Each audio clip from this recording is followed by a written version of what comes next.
keep doing these reforms and we keep doing different kinds of programs and such to address the achievement gap. But what exactly is happening? And she really honed in on what has happened in education in our schools and why we're not seeing growth and achievement. And it's not that folks aren't working hard enough. We all know how hard we work as educators.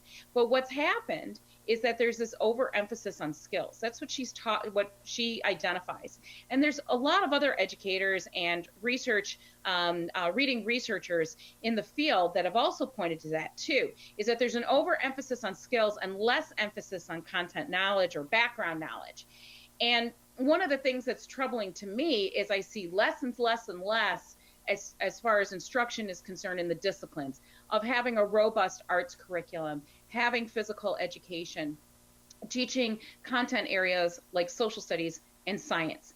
And it's almost as if we have this overemphasis now on reading and math because that's what is, that's right, tested.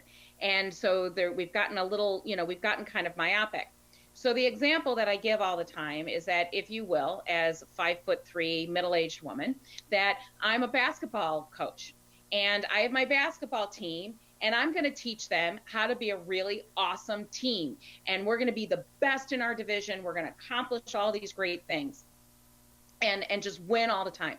So I start off where I want to teach them skills. So I teach them how to dribble. I teach them how to pass. I teach them ball handling, all of that. But that's all I do. And I never let them do anything besides the skills that they're going to learn in various isolated drills. And so when they go and they actually play a game, they don't perform as well.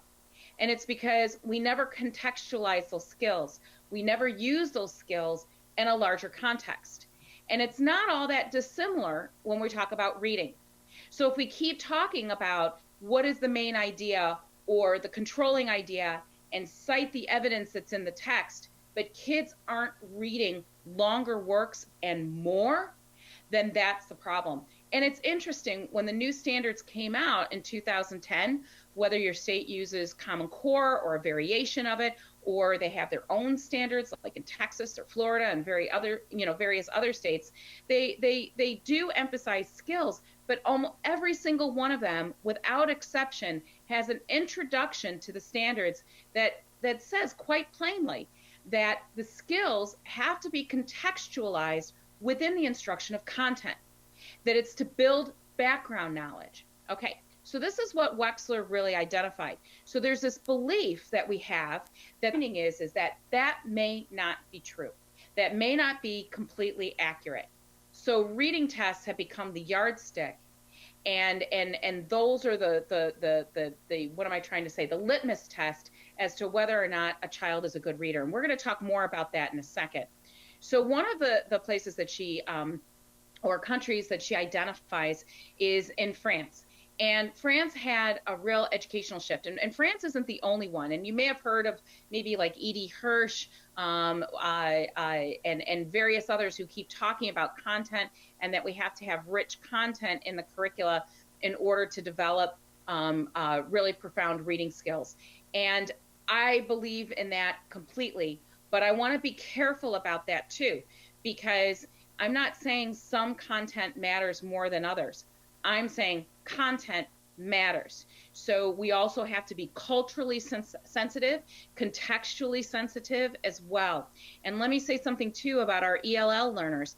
Imagine as a child coming into the United States and you're learning English, and English is so rich with idiomatic expressions and background knowledge that if you don't have a piece of information, you're going to miss out. You're not going to understand, what's actually happening. And there's so much of that in our English language. So here's really a great example that Natalie Wechsler identifies. And she talks about France and what happened in France.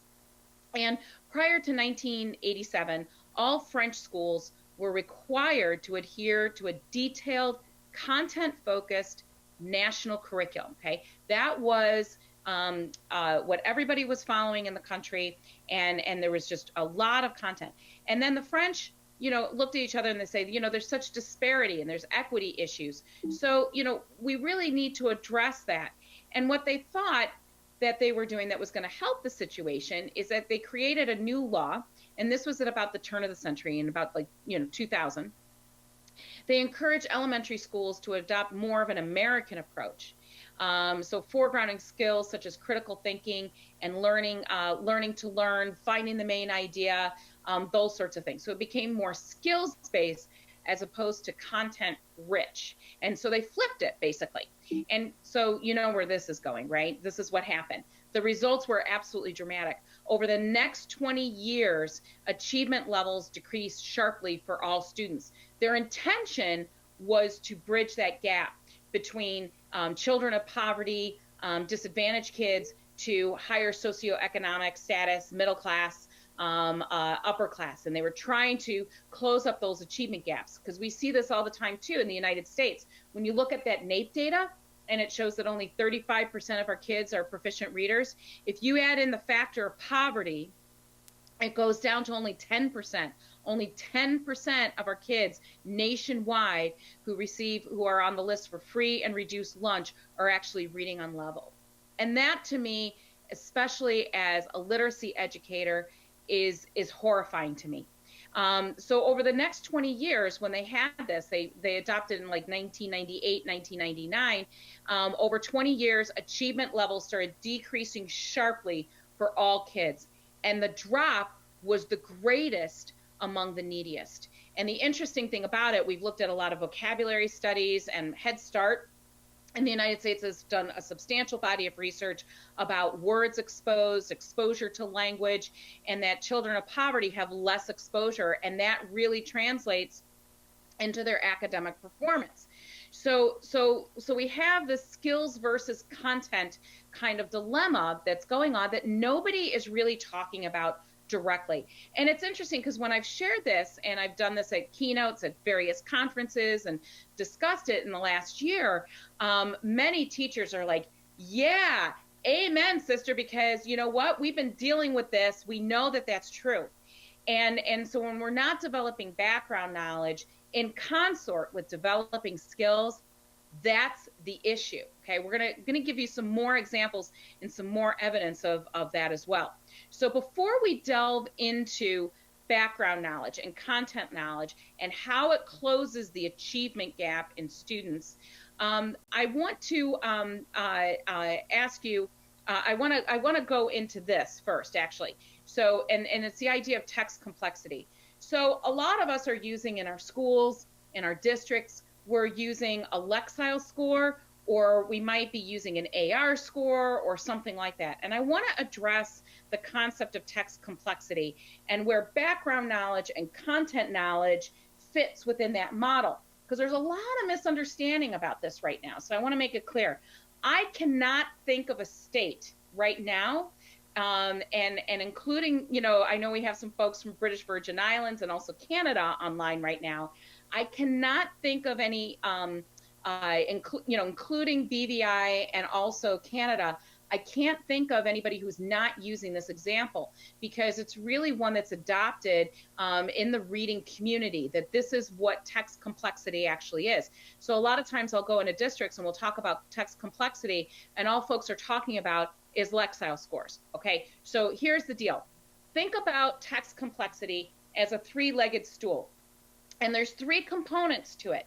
The first is quantitative measures. The second is qualitative dimensions. And the third is reader and task considerations. Okay, so those of you who also have a math background too, it's all 33.33333333%. One is not more than the other. Notice that they're all equal because they're supporting that seat of text complexity. Okay, so here's what that means. So quantitative measures, one of our best measures in the industry is Lexile. Lexile is actually great for a lot of reasons, okay? And those of you who are old timers like me, who have been around for a couple of decades, you might remember Frye's readability graph. So just for fun, those of you out there, that question area, if you remember Frye's readability graph, just give me a yes or a shout out on that, because there are some of us around there, but it was literally a graph, and you counted how many words were in a passage and the length of the words and the frequency of the words, and that determined grade level. So quantitative measures are some examples of that are word length and frequency. And as I said, Lexile happens to be one of our best measures in the industry. And it's usually, and Lexile is determined by computer software. And there's a formula for it. And it's actually based on Fry's readability graph, from a long time ago. Okay, not to get all geeky. But anyway, so texts that have a lot of discipline-specific vocabulary, language, get really jargony, tend to have a higher Lexile score. So one of the highest Lexile scores that I see are in CT classes or vocational ed classes. So I was in Little Chute, Wisconsin, and I was doing a quick, kind of Lexile analysis on a welding text that the welding teacher used. And it was off the charts. It was over 1,300 because there was so much technical language, okay? Literature tends to score lower. And that's because the nature of literature and narrative text is that you repeat words or vocabulary or the names of places or characters. So it tends to score lower. And I remember reading in the Atlantic, a English professor was harping on the fact that with Common Core, we're dumbing down literature. Well, he didn't read the entire appendix of the Common Core document that goes into all of this about text complexity. And he was citing the fact that Great Gatsby was considered to be a 7th grade level. Well, that's the Lexile. That's not text complexity. That's only one of the 3-part component, okay? So sentence length, text cohesion are also factors too. Quantitative measures get at the decoding. They get at the word level. And I bet many of you have students where they can, quote unquote, read the text. So they go across the text, and you start talking to them about what the text is about or possibly interpreting it, and they look at you and they go, exactly. So it's really about decoding. Decoding is not getting into that deeper comprehension. And let me chat about that for a moment. So the second component is qualitative dimensions. And that means levels of meaning, particularly with literary texts. So poetry, and this is why literature belongs in the curriculum, because we get into those inferential meanings, those metaphorical meanings, abstract. So reading literary text isn't just, because English teachers think you should do it. It actually is important for developing that reading muscle. And then purpose is usually what we see in informational text. Is it like that welding text to teach somebody how to weld? Or is it to learn about the eruption in Mount St. Helens? Like, what's the purpose of that text? And then text structures is the next one.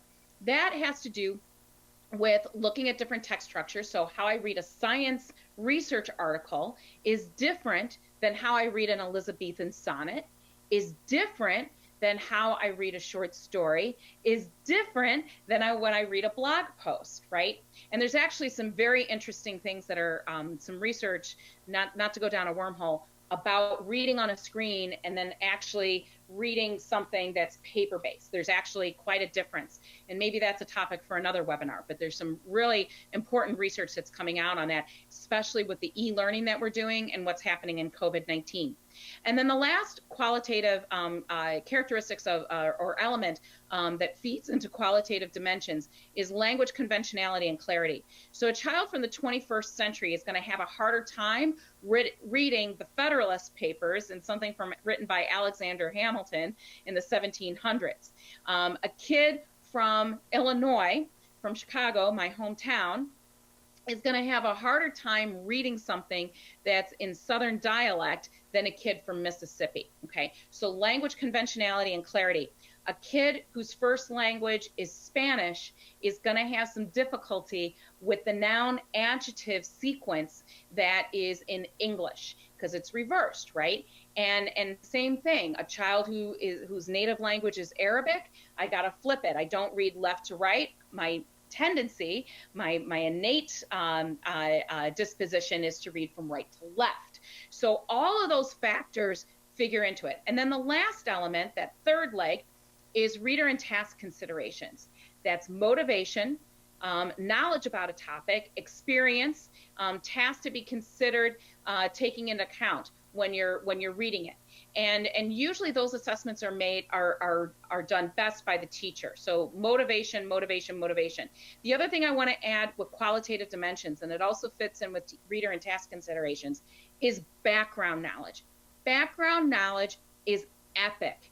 It is the biggest difference in, or the most determining factor, that once you know how to decode a text, your background knowledge has a tremendous amount of impact on how you're able to understand a text and how you're able to interpret it. Now, we're all educators, so we're all super, super smart. So to illustrate that, it's always a challenge for me because we're so smart. We know so many different things. So I'm going to give you something right now that, how much background knowledge and content matters. So, knowing things about Shakespeare and, Julius Caesar and the Supreme Court. My husband and I talk about this all the time. And we don't have as much social studies content or civics that's taught right now in our schools. And I'm going to talk about that in a couple of slides. But he had a Boy Scout troop for years. I had a Girl Scout troop. And one of the things that they would ask when they were working on their civics badge, he would say, what is name like the 50th state or any states, any states. And he would get Mexico, Guam, Virgin Islands. I don't know if it was American Virgin Islands or British Virgin Islands, but like kids don't even know what the 50 states are. That's background knowledge, right? Knowing about like mammals and the rainforest. Somebody like Muhammad Ali, and not just the fact that he was a boxer, but also a huge civil rights advocate. Learning about the globe, the 7 continents, a lot of continents, that's what I'm trying to say. Not even understanding that Australia is a continent as well as a country. And then just our history with, perhaps the Pony Express, Dr. King, Amelia Earhart, all of this is background knowledge. I find it incredibly ironic that we're in the information age, yet our reading performance is going down. And one of the determining factors of that is access to content study and discipline-specific study. It's so ironic to me that this is happening. So here's a quick video that I want to share with you. It's from Dan Willingham. Dan Willingham, I have kind of an intellectual crush on Dan Willingham. And he is actually a cognitive psychologist out of University of Virginia. And he's done a lot of work about background knowledge and cognition and reading, actually. And just so you know, too, the field of reading actually comes out of psychology. That happened, in the late 50s, early 60s. So there's a big psychology connection with the science of reading as well. And I want to show you this short clip just so you can see how your background knowledge impacts your ability to comprehend text, okay? So here we go. Get ready for the video. And here we go.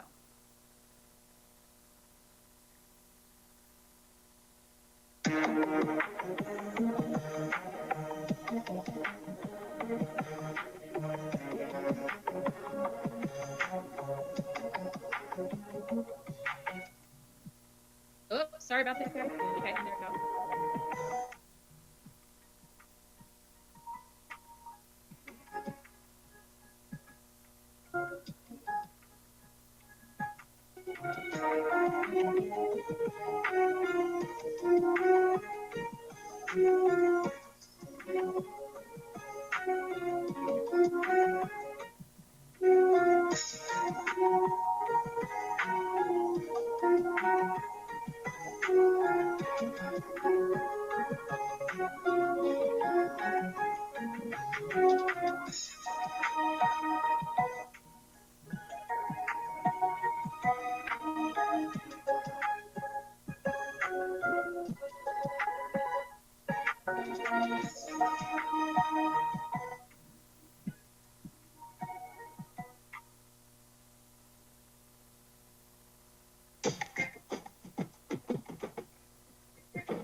Okay, so you didn't miss the rest of the video. That's kind of it, because I want to illustrate it.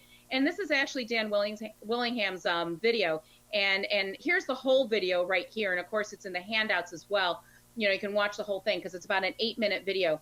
And he does such a stellar job as far as illustrating how much you use your background knowledge and you're not even aware of it. And here's another thing too. Out of first graders nationwide in the United States, what percentage of students do you think in first grade today receive social studies content? And just write it in the questionnaire out. You know, what percentage do you think that of first graders in the United States have social studies content? Tell me. Give you guys an opportunity to respond there.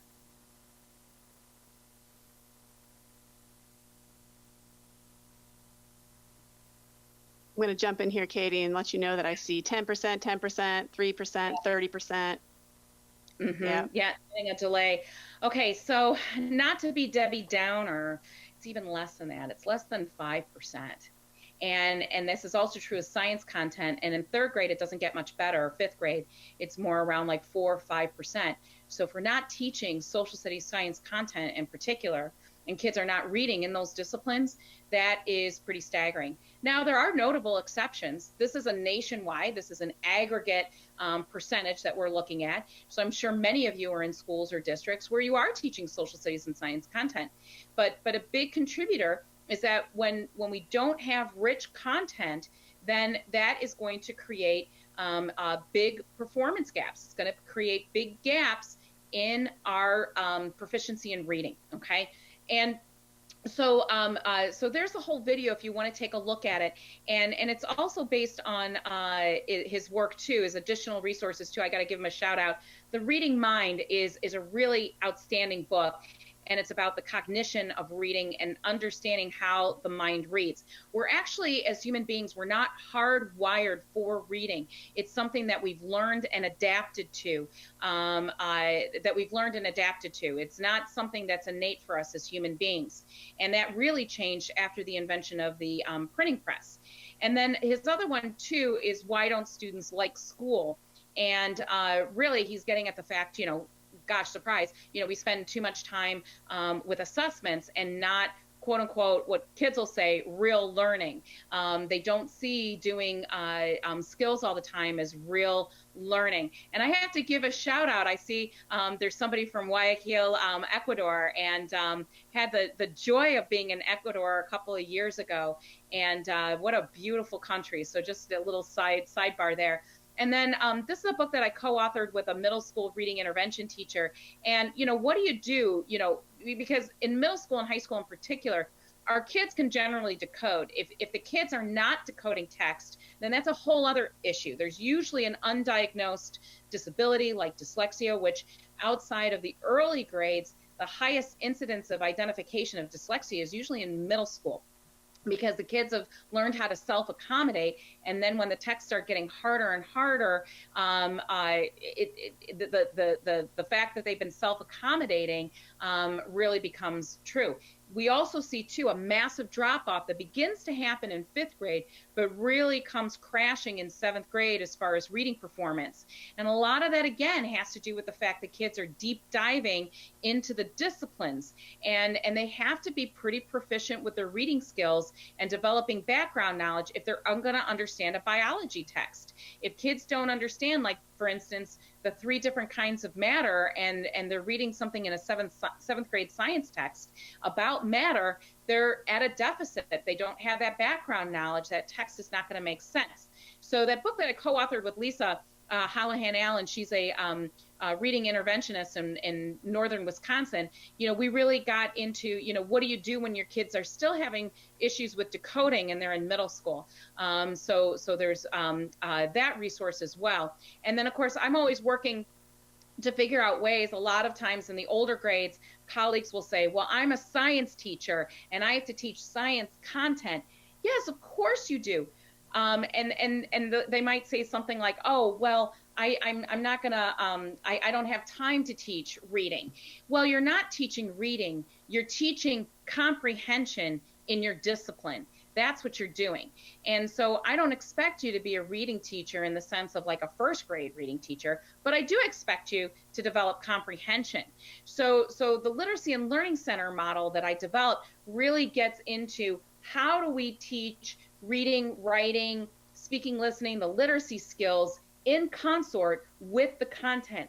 And what a lot of teachers, what I found, because this really grew out of work that I do in classrooms and working with teachers, is over the scope of 10 years in developing this model, is that discipline-specific teachers, whether they're a Spanish language teacher or a welding teacher, or they teach ELA or math or science, what they find is that when they go to this model, they're actually able to teach more content, more of their discipline than they would otherwise. And why is that? Is because the kids are learning skills for comprehension and being able to express what they know about comprehension within that discipline. That's the secret sauce. So that's there as well as a resource for you. Now, I got another question for you, okay? How many of you, well, this is just kind of the teaser question, then I'm going to give you the real question. So how many of you have been told over and over and over again that we have to get ready for the test, and the way to get kids ready for the test is that they have to learn how to do a cold read. They have to be able to pick up, you know, any kind of text, right, and be able to read it and then make sense of it and express what they know and understand about that text. So I want to ask you, my friends, my colleagues, how many of you, well, let me rephrase it. Can you think of a time when you completed a cold reading in any context other than a standardized test? And just go ahead and type it in the question area. Can you think of any time that you completed a cold reading or were asked to do a cold reading for any other purpose other than a standardized test? For me personally, the last time I did cold readings was when I was taking my graduate record exam to apply for my doctoral program. That was like, oh my gosh, now I'm really dating myself. It was like 25 years ago. And outside of that, I can't think of one, but I'm really curious, you know, what are we saying here? I don't know if you can see too, Liz, kind of the responses. My control panel is kind of hiccupy over here. Yes, I see lots of no's. I don't think so. Someone said during a professional development they had to do a cold read. Staff meetings and PDs. Otherwise, no, not at all. That's pretty much the gist. Yeah, and so here's the deal, okay? It makes no sense, right? Who's telling us to do cold readings? Who's telling us that we have to teach kids to do cold readings and it's not authentic reading? I can't think of any other profession besides ours as teachers, as educators, as principals. We're the only profession that I can think of where outsiders dictate our practice. It makes no sense. And when I said that, the last time I said that at a keynote, the room went nuts in a very positive way. So I wish I could hear everybody on the webinar right now, because it's really kind of staggering, right? And so we know that this isn't authentic reading. This is authentic reading, you know, picking up a graphic novel and reading it, or learning about like women in combat because I'm interested in that topic, or I just I have to fill out my taxes and I have to do my itemized deductions and fill that out. That's still contextual. Here's why you can't depend on just Lexile. Getting back to text complexity. Lexile just gets at decoding, and that's only 1/3 of the whole text complexity model. If you can't just rely on Lexile to determine what text to assign to kids, okay? And here's why. Captain Underpants, okay? Do you know that one? I loved reading Captain Underpants with my grandson, okay? Captain Underpants, and Dogman too. That one's really funny too.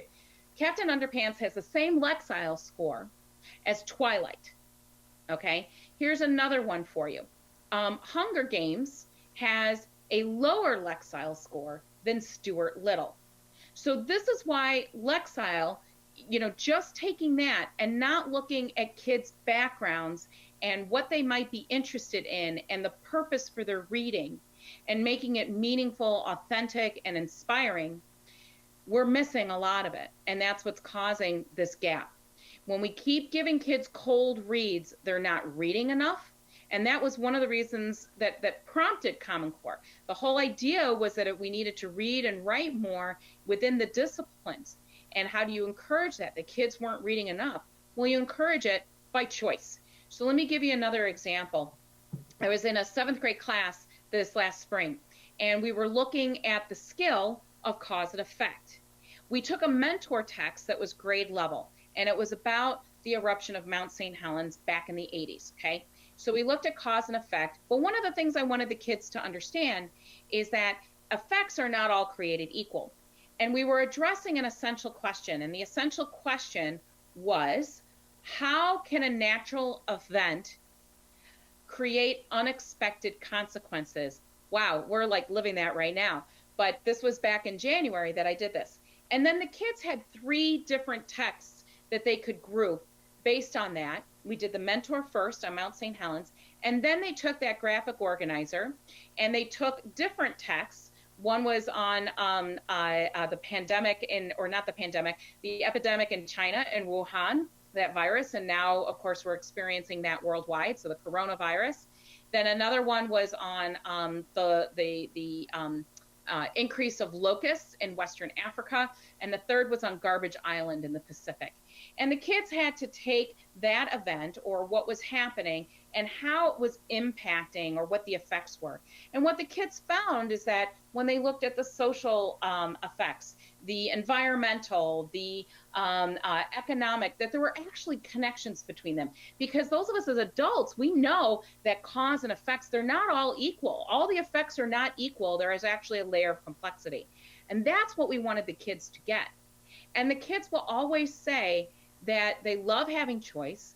They love being able to be grouped that way. But I always say it's a democratic choice, or democratic dictatorship. You're going to have choice, but they're going to be the choices that I give you, because they're going to fit in to my essential question and then the skill that we're working on as well.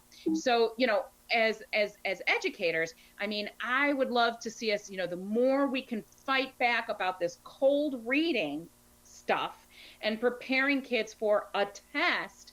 It's really about great literature. It's about reading, exposure to reading, and giving kids the opportunity to practice those skills within the context of larger texts and reading.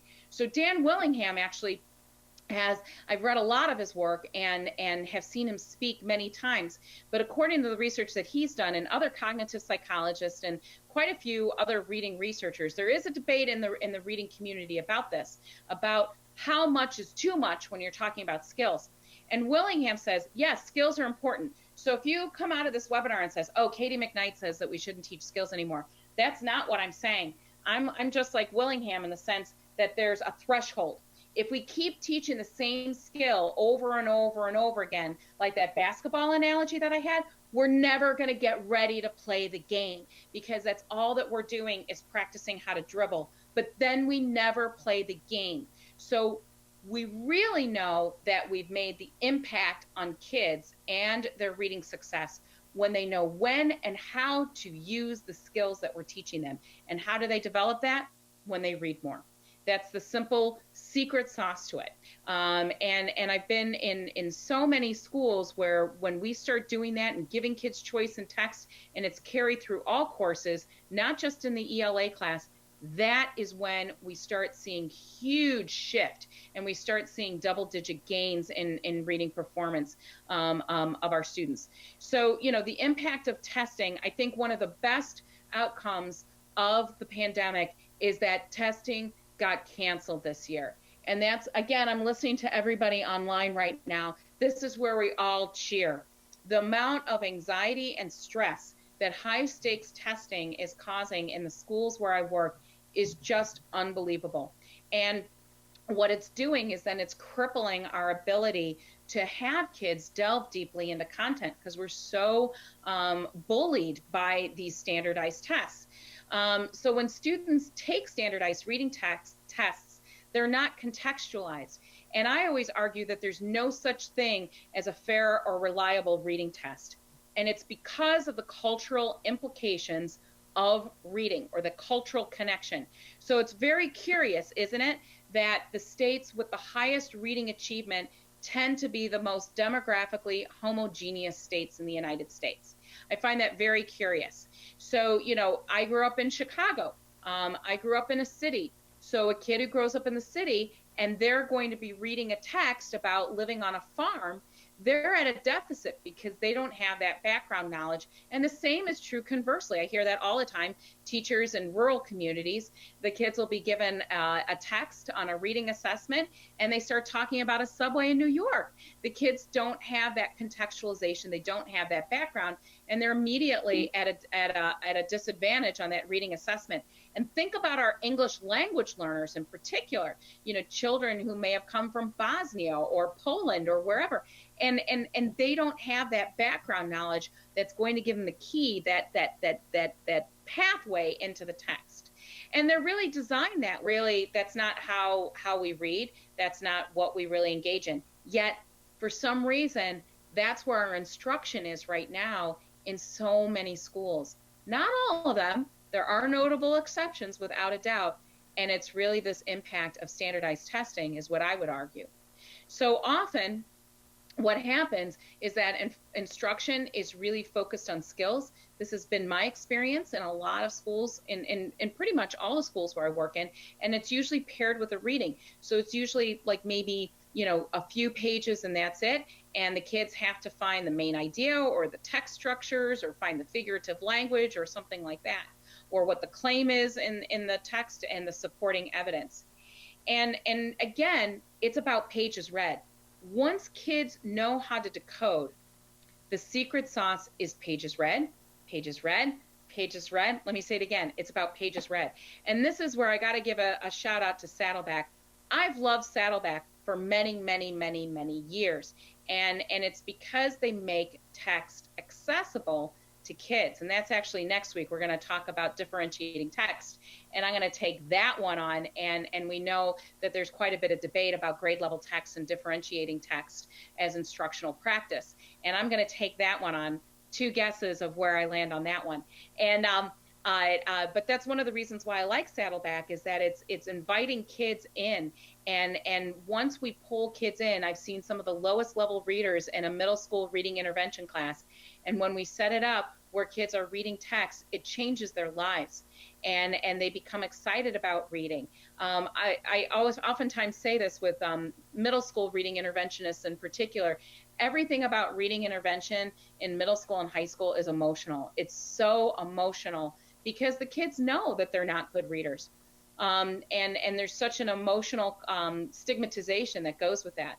So this is, I'm sure you've seen something very similar. This is Nagin Herman's study that was,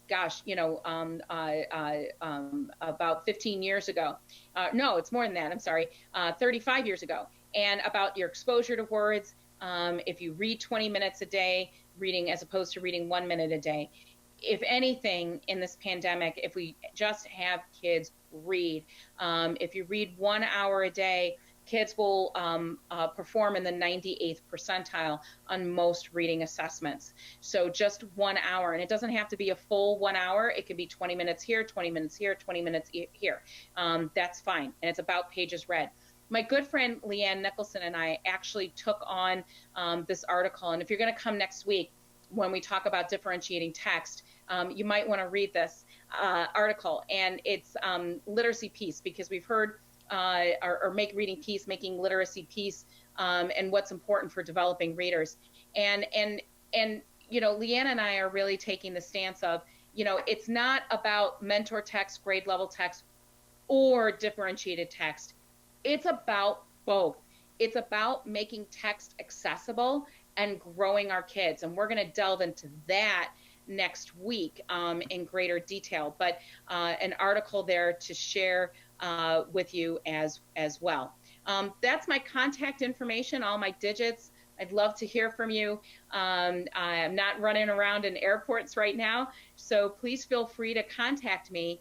And again, really the gap, I think Wexler and Willingham and that camp have really hit the nail on the head, is that we've gotten myopic about teaching skills, and our skills need to be contextualized in the teaching of content. And too many of our especially the littles, the little guys, are not getting that background. So when they come to us in middle school and high school, they don't have that foundational background knowledge. And let me just share very briefly, my grandson, who's 7 years old, smart as a whip, big reader. It's because his grandmother keeps foisting books on him, but he's turned into quite a voracious reader. And I remember saying to him, this was last fall, and we were talking about school and what he was doing. He's in 2nd grade. And I said, oh, what are you reading in school today? And he tells me what he's reading. What are you working on in math? And he tells me in math. And I said, what did you do in social studies? And he says, oh, no, we don't do any social studies. And I was sitting there thinking to myself, what do you do in 2nd grade? Well, I'm like, did you learn about communities? Did you learn about different countries? He's like, oh, no, we don't do that. And then I looked at him again and I said, well, what did you do in science? He says, oh, no, we don't have science. And I said, well, what do you do all day? And then he says to me, he says, Katie, we read out of the big book. And I look at him and I'm thinking, big book, growing up Catholic, attended all girls Catholic high school back in the day. I'm like, does he mean like a religious text? And what he was referring to was a basal reader, and that's all he's reading. And I said, don't you read books? At that point, I lost it, and Grandma got really involved, and we started creating readers theater and stories and things like that. And it just breaks my heart, that here is my grandson, and he's not getting that exposure. But I will say there are exceptions to that. I've also been in schools where they're very, very rich in developing disciplinary background knowledge, cultural connection, and such. And guess what? Those are generally the high-performing schools. So I'm going to turn it back over to Liz on that note, because I'm sure we've got some questions. We definitely have some questions. I'm going to switch screens here because we want to let everybody know about your webinar next week. And I think this is pertinent because one of the questions that came in, or one of the comments that came in actually, which really struck me, was somebody was, I don't have it in front of me, so I don't have it verbatim, but the gist of it was, this is great information, this all makes sense, but I feel like there's nothing I can do about this. Like, this is helping me understand the environment I'm maneuvering within, but what can I do about it? And so for that person and anybody else who may be thinking that same thing, I would really encourage you to join us next week, where Katie will be on again, and she's going to talk about differentiating text and really just reconfirm this idea that it is a good instructional practice and give you some ideas for what your instruction can look like to help build some of that content and background knowledge. And step in here if I'm getting any of that wrong. Katie, did you have anything you wanted to add about next week? Yeah, you're absolutely right. And, to get back to that question too, I hear that frustration, and, like all of us, I'm having up days and down days during the pandemic. And when I'm having kind of a down day, I think to myself, okay, conversations that we've needed to have in education for quite some time, this pandemic is forcing the issue. And so when we go back to brick and mortar schools, we all know that we're going to have children way behind. I'm going to tell you right now, and you can blame it all on me. You can say, well, Katie McKnight said that it is about reading more. And if we continue on the path that we're going to create an even larger one. The research is very concrete. It's very clear. There's a lot of naysayers, and they're very loud naysayers, about differentiating text and just giving kids grade level text. I encourage you to read that article that Leanne and I wrote, because it is documented intensely on research that supports the differentiation of text. And what I find is that the more of us who speak out against it, and this is where I need to take my role, and especially, I want to thank Saddleback for giving me the platform, to espouse on this, is that the more we address it and we are equipped with the research and the knowledge to back it up, I think we're a very, very powerful force. And one of which I'm very proud, especially during Teacher Appreciation Week, to be part of our profession. We're the change. Absolutely. Yeah, Yeah. we're the ones who mess up stuff. So So those of you who are interested, hopefully all of you who are interested in joining us next week, you will get an email inviting you to register, or you can go right to our website, sdlback.com/webinar series, and you can register there for that. We had a lot of questions come in, far too many that we can get to live today, but I wanted to start with this one because this person was giving a shout out to your Learning and Literacy Center books, but they wanted to know, what are your thoughts on those instructional techniques during distance learning? Did you have any tips you wanted to share about kind of the broader ideas in those books and how they might apply to this time we're living in? yeah, okay, so everybody, let's do this. Do not take another thing on right now. Just don't do it. But but with that said, I actually did a webinar a while back, and maybe represented or something like that, about taking the Literacy and Learning Center model and use some of the great tools that are out there, and how you can take some of those principles and those multiple foci of instruction and put that in an e-learning platform. So yes, there are definite things that you can do. I would love to share that with you. You can contact me directly, or maybe that's something talking to Saddleback or such, that we can do that in the future, of just literacy and learning centers, or just developing reading and writing skills in the disciplines in an e-learning context. But I'm begging you, do not take another thing on right now. This is something to think about for the fall. And honestly, once we're all done with e-learning and the end of the school year, the only thing that you need to worry about for at least a week is how many pillows you need on your couch and what time your afternoon nap is going to be. That's the priority. Because we're all fried, right? And you need that time to regroup and rest up, so we're good for our students. So thank you. There are a lot of questions that are very similar, so what I'm trying to do is cast a wide net and combine some of these things and maybe have you speak on them. We had a lot of questions around specifically supporting struggling readers in high school and how to get them motivated, along with questions around how this information applies to students who are new to the country but may not have any literacy in their native language. So particularly older students. So if you could speak to that for a moment, and hopefully we can address a little bit of all those questions that were coming in around those topics. Sure. Okay. So here's the deal. As I said earlier, that so much of reading intervention in middle school and high school, it's all emotional. It's so emotional because, when we have a high schooler in front of you and they're reading on maybe a second grade level, it's heart-wrenching, right? And I work in schools where maybe, the high school where there's only 12% of the kids who are on level. Here's the good news. If I've got a kid on a Lexile of even 200, here's the good news. They can decode. If they can decode, I've got them.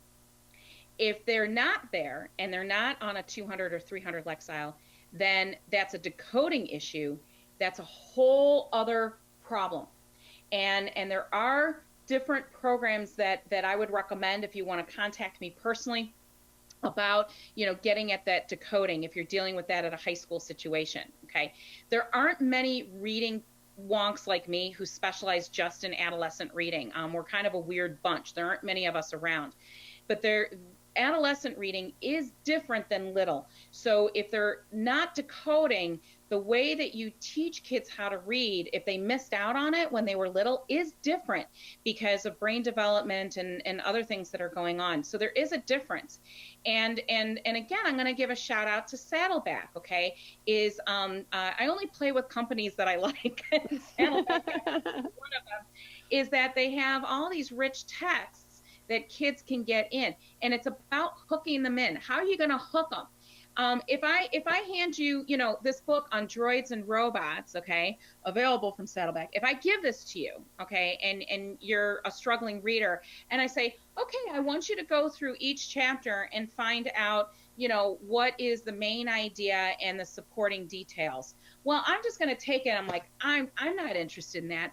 But if I talk to you and I said, something like an essential question like, I, is there how can artificial intelligence be helpful or detrimental to a society? Ooh, and there's going to be a kid who's like, oh, in Terminator they did da da da da da da da da. Like, yeah. So why not compare it to what I'm learning about droids and robots in a text, and then make it an exploration of like, what are the limits of the benefits of artificial intelligence? That's actually the essential question. And that is what's interesting. It is not interesting to just give me a graphic organizer and tell me to find the main ideas and the details in the text. What's interesting is addressing that question, and I can say, what ideas did you find in chapter 1 that can help you answer that question? Where is the deficit of information? How do I get more? We're naturally curious. High school students are no different. And here's the deal. Computer-based programs, there's actually a Johns Hopkins study on this, actually have almost a zero effect. The reading intervention programs that are there that are computer-based. And I'm not going to go into specific ones or whatever, but generally what we're finding is they really don't work. Here's what works. Giving kids interesting text, having them answer questions. Yes, it is as basic as that, but we have to get the decision makers, those of us as teachers and educators and building leaders and principals, we need to get that to be the common understanding rather than the outlier understanding. And there's so much research. And I always found too, as a teacher that if I was challenged on some of the things that I was doing, I would just start pulling out articles and throwing it into mailboxes at school, and then generally people left me alone. And but that knowledge really is powerful, and I get it. When you have kids who are that disaffected and they're in high school and middle school, and then they're in a reading intervention class, it's rough.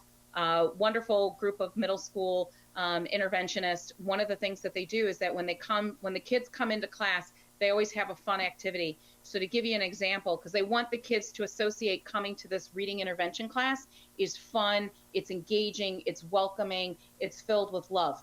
And so one of the things that they would show like a picture of a jackalope, and they'd say, is this real or not?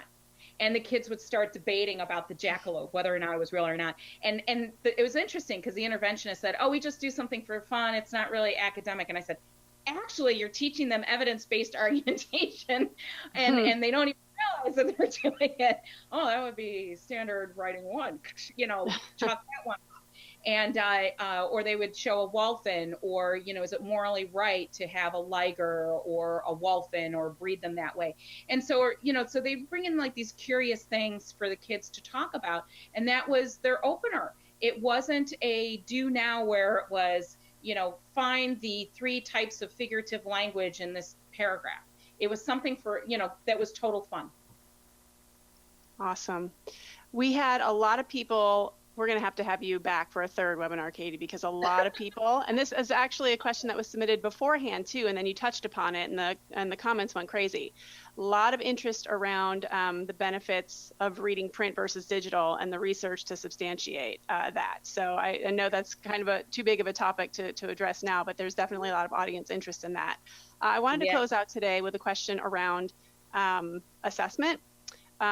We had a few questions around best practices for summative informative assessment for middle school reading gaps and needs. And that is kind of a big question too, but question too. But I wanted to make sure to float that one out there because it's one thing that we haven't mentioned in our conversation today, and then we can wrap up. Yeah. Hey, I want to give a shout out to a former student of mine, Gerald Cheney, and I see he's still in the profession. I've been catching him online. So yay, Gerald, glad you're here. And my friend Julie Mitchell up in Minnesota. So I see a couple of friends there. Hey, so that is a big question. Yes. So here's the thing is that whether you use star data, something that's district assessment, no matter what you use, it's a snapshot, right? And then, of course, we all know, too, as educators, a lot of the kids, especially when they're online, they just go click, click, click, click. They're not really reading it. They're not really answering the questions, right? So those reading assessments are a snapshot of what a kid can do, but it is not the only determining factor as far as reading performance. All data should be triangulated, meaning there should be 3 sources of data. So whether or not I have running records as a reading interventionist, or, in my classroom, or I use proficiency scales, or I use a published, assessment platform. Those are all snapshots of what the kid can do. And I always rely on the teachers, because they are the ones who know their kids better than anybody. But there's a lot of, I always get leery about formative assessments in particular, because if there's one question, for example, on main idea, and somebody doesn't get it right, then it's going to go, ding, oh, Liz doesn't know how to find a main idea. But I have Liz in class. She's a main idea finding machine. She knows how to do that, And so it's a snapshot, it's an insight, but it is not the end all be all. And unfortunately, that's what's happening so much, is that we're letting these kinds of assessments drive everything, rather than being a sensible, well thought out model for assessment. All assessment has to be triangulated, and it should be valid, reliable, and fair. So a kid who's from Poland and you ask them to read a passage about Cinco de Mayo may have some issues in answering that text, because they don't have the background knowledge. And so they may not have that background knowledge. And there's all kinds of cultural sensitivity issues with that too. Now, here's the thing. When kids read more, I will guarantee this to you. I can actually show you how this is true. When kids read more in a discipline-rich context, their reading performance on a summative, high-stakes assessment will go up a minimum of 12%. And I leave it at that. That's where I drop the mic. I love it. I love it. Can you sneak one thing in there? Can we attribute that reading to print exclusively, or not? I'm just wondering. The research on screen versus print, like, the word is still out, but just to give you a little teaser, and we can delve more into it, is what we're finding is that, and this is no surprise, is that when we read on screens, we tend to skim. And so, we're teaching the Google generation. They're actually champion skimmers. Notice that Evelyn Wood's speed reading is out of business. She's out of business because we know how to skim text. The issue is slowing down enough to really work with the text and work with meaning. And what the research is showing is that when you read in print, you do that more than when you read on a screen. And so, again, it's not like one is better than the other. It depends on the purpose. So when you're reading something narrative, there seems to be not a lot of difference between reading an ebook and then reading a paper-based one. But when you're reading for information, I'm reading this book or something like that, then having the paper version is better, because I flip back and forth when I'm reading for information and reading for study, like in a textbook. So that's what, but it's still, there's still a lot of questions about it. And the reading research nerds are working on it right now and doing studies and stuff on it. But there's a lot still to consider and on that issue. That's really, really interesting. We're definitely going to have to circle back with you on that one, because I could talk about that all day. But we have been going now for about an hour, so it's time to wrap up. Don't forget to follow us on social media at SDLback on Twitter, and then we're on all the socials, so Facebook, Pinterest, everywhere. We're everywhere.